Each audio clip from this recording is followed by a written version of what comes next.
Une action de groupe, c'est celle qui permet à plusieurs victimes d'un même préjudice de la part d'un professionnel d'agir collectivement grâce à une procédure qui sera conduite par une association, aujourd'hui par une association, mais notre proposition de loi a considérablement élargi cette qualité à agir. Mais l'idée, c'est ça.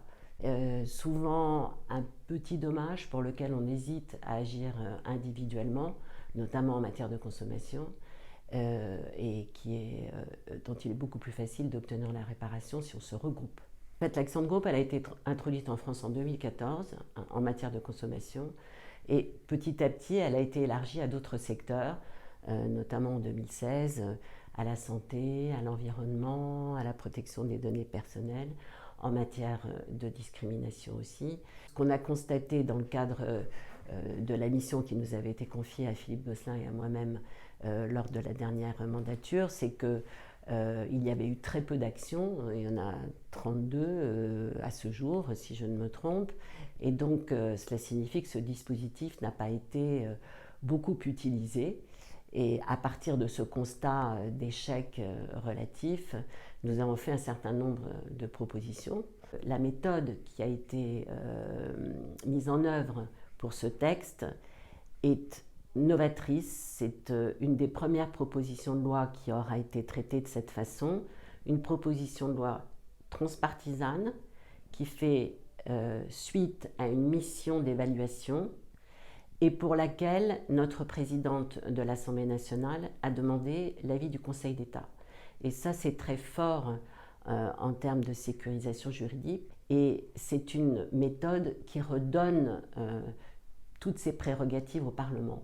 Et c'est en cela que nous sommes très fiers aussi avec Philippe Gosselin d'avoir pu conduire ce texte jusqu'à un vote à l'unanimité en hémicycle lors de cette première lecture. C'est d'abord un texte de liberté publique parce qu'il permet un meilleur accès aux juges. Et nous avons illustré ce meilleur accès aux juges en procédant à un triple élargissement.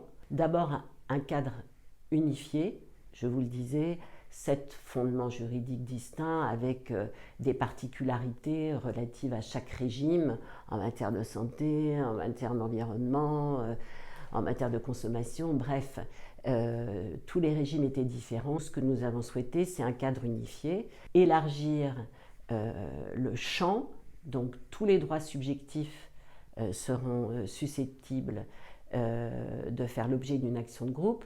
Nous avons aussi élargi le champ des préjudices indemnisables, c'est-à-dire que tous les préjudices seront indemnisés.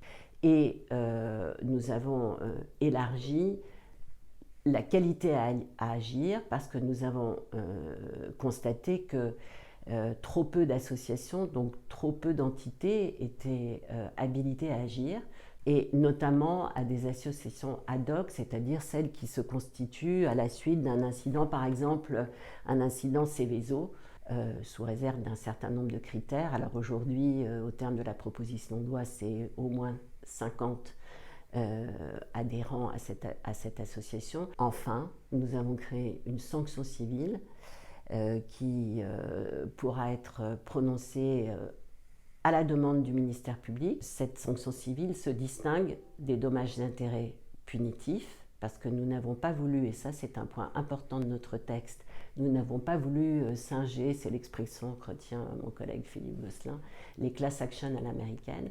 Nous n'avons pas voulu confier la possibilité d'agir aux avocats dans le système anglo-saxon, américain.